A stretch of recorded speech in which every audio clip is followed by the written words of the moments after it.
नमस्कार, आप देख रहे हैं आज तक और मैं हूं मुंबई मेट्रो के साथ अनंत भट्ट। मुंबई मेट्रो में इस वक्त की बड़ी खबर हम आपको बता देते हैं।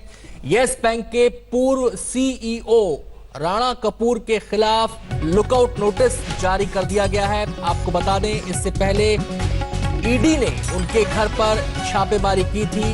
अब राणा कपूर के खिलाफ लुकआउट नोटिस भी जारी कर दिया गया है। देश से बाहर जाने के लिए लुकआउट नोटिस जारी किया जाता है।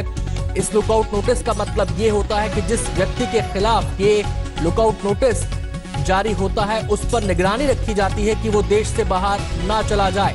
तमाम हवाई अड्डे जो हैं देश के, वहां पर उस व्यक्ति के बारे में ताकीद कर दी जाती है। पहले ही सूचना दे दी जाती है कि इस व्यक्ति की आवागमन पर नजर रखी जाए। ईडी के सामने राणा कपूर का बयान दर्ज। राणा कपूर के घर पर ईडी की छापेमारी और छापेमारी के बाद ये लुकआउट नोटिस जारी हुआ है। मुंबई में घर पर हुआ है बयान दर्ज। सीधे हम रुख करेंगे, संवाददाता दिवेश हमारे साथ जुड़ गए हैं तमाम पहलुओं पर बातचीत करने के लिए। दिवेश, पहले छापेमारी, अब लुकआउट नोटिस, किस बात की आशंका है जो ये नोटिस जारी किया गया?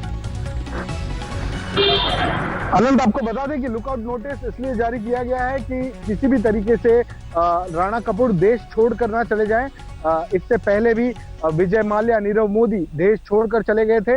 उनके खिलाफ भी केसेस थे, उनके खिलाफ इन्वेस्टिगेशन चल रही थी, पर ऐसा कोई वाकया ना हो, इसीलिए लुकआउट नोटिस जारी किया गया है ईडी की तरफ से। आपको बता दें कि ईडी ने छापेमारी कर सर्चेस कैरी आउट की है। राणा कपूर के घर समुद्र महल वर्ली में अभी भी छापेमारी चल रही है और राणा कपूर का स्टेटमेंट भी रिकॉर्ड किया जा रहा है। आपको बता दें कि enforcement directorate UP power corporation के ईपीएफओ की जो इन्वेस्टमेंट की गई थी डीएचएफएल में, उसकी केस ईडी मुंबई के पास ट्रांसफर हुई है और इसके कनेक्शन में ये छापेमारी एनफोर्समेंट डायरेक्टरेट के तहत की जा रही है राणा कपूर के रेजिडेंस पर, राणा कपूर के घर पर। जी, कितने देर से कार्रवाई चल रही है? अनंत, आपको बता दें कि ये कार्रवाई करीब 4 से 5 घंटे से चल रही है।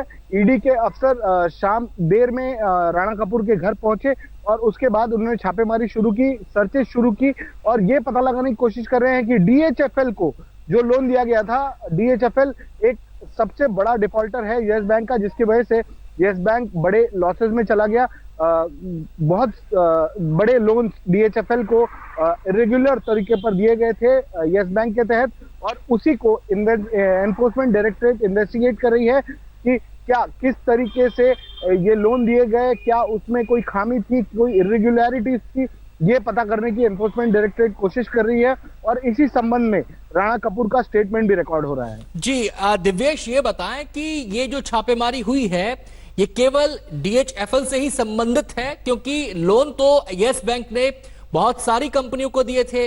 प्राइवेट सेक्टर का फेवरेट बैंक ये माना जाता था और उससे ज्यादा ब्याज भी देता था। तो केवल एक ही कंपनी के सिलसिले में छापेमारी चल रही है, तमाम पहलुओं को खंगाला जाएगा?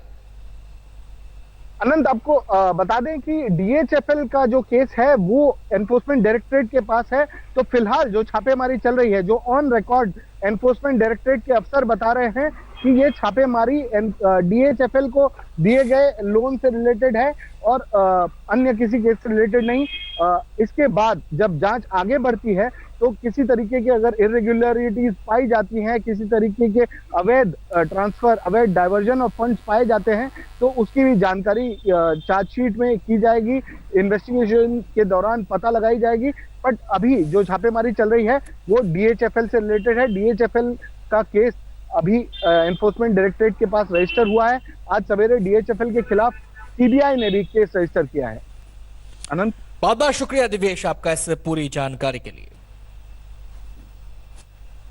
अभी लोग पीएमसी बैंक से मिले झटके से उबरे भी नहीं थे कि 5 महीने बाद आरबीआई ने फरमान जारी कर दिया कि यस बैंक से 1 महीने में सिर्फ 50,000 रुपए ही निकाले जा सकेंगे। कल रात से ही यस बैंक के ग्राहकों में एटीएम से पैसा निकालने के लिए मारामारी मची हुई है।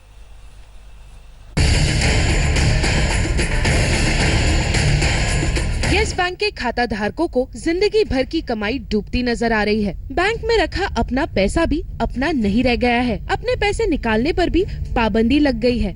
1 बजे बोल रहा है बैंक का मैनेजर कि कैश खत्म हो गया है।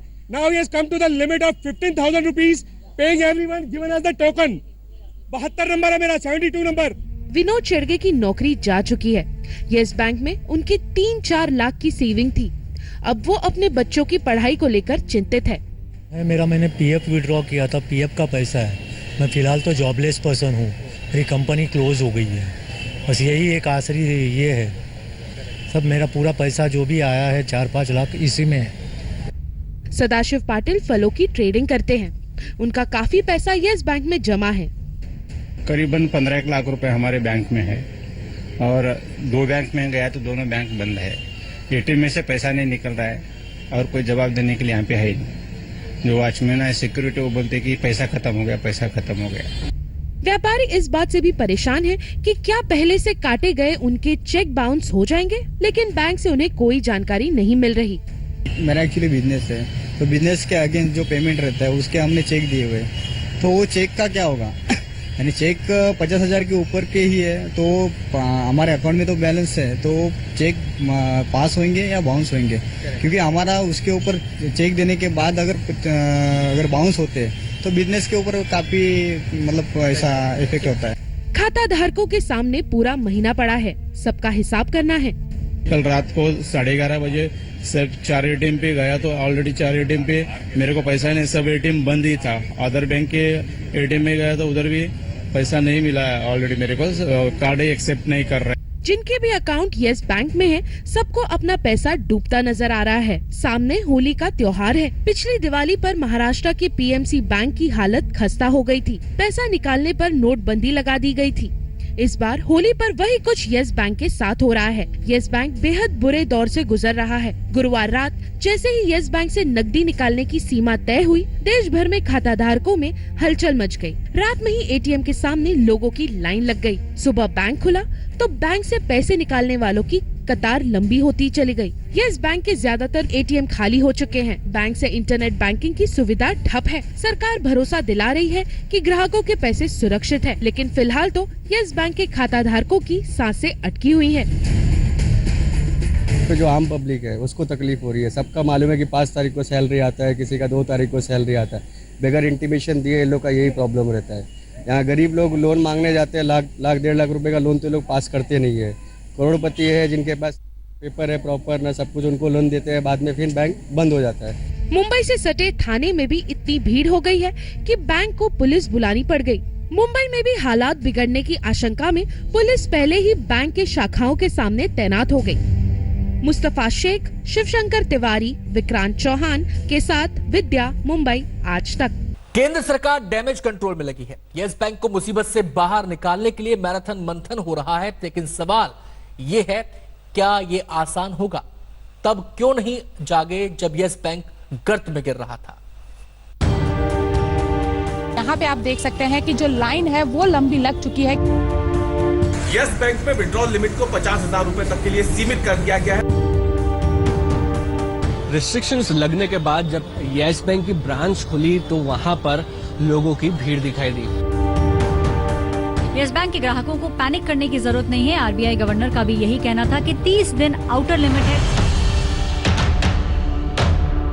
बैंक के जो भी ग्राहक हैं वो अगले 1 महीने तक 50,000 रुपए से ज्यादा की निकासी नहीं कर पाएंगे। जब आधी रात को यस बैंक के ग्राहक पैसे की तलाश में एटीएम दर एटीएम भटकने लगे तो सरकार की नींद टूटी। संसद सत्र के दौरान यस बैंक का संकट सरकार को सांसत में डाल गया। केंद्र सरकार एक्शन में आई। एसबीआई के चेयरमैन तलब हुए, वित्त मंत्री के साथ बैठक हुई और सीतारमन ये कहते हुए सामने आई कि सब कुछ ठीक हो जाएगा। उनको जो राहत देना है, उनके पैसा बैंक से उनके अर्जेंट खर्च के लिए देना है वो देंगे। मैं जरूर रिजर्व बैंक के साथ बात करके जो अभी कैपिंग के अंतर्गत वो निकाल सकते हैं उसके लिए सुविधा करने के लिए और कैश क्रंच ना होने के लिए मैं जरूर बात करूंगा। सरकार की तरफ से ऐसी संजीवनी आना जरूरी था क्योंकि देश भर में अफरा तफरी मची थी, खाता धारकों में खलबली थी। सबसे पहले ग्राहकों में विश्वास जगाना जरूरी था। रिजर्व बैंक के गवर्नर ने भी कहा चिंता की कोई बात नहीं। Your question was how soon it will be done. It will be done very swiftly. It will be done very fast. 30 days, which we have given, is the outer limit, and you will see, you will see very swift action from the Reserve Bank of India to put in place, a scheme to revive the Yes Bank. सवाल है Mumbai metro में इतना ही। वक्त हो गया छोटे से break का। देश दुनिया की तमाम खबरों के लिए आप देखते रहिए आज तक। नमस्कार, मैं हूं अंजना ओम कश्यप। हमें उम्मीद है ये वीडियो आपको पसंद आया होगा। लेटेस्ट खबरों के लिए यूं ही देखते रहिए आज तक, और इस वीडियो के पसंद आने पर लाइक, शेयर एंड सब्सक्राइब करना ना भूलें।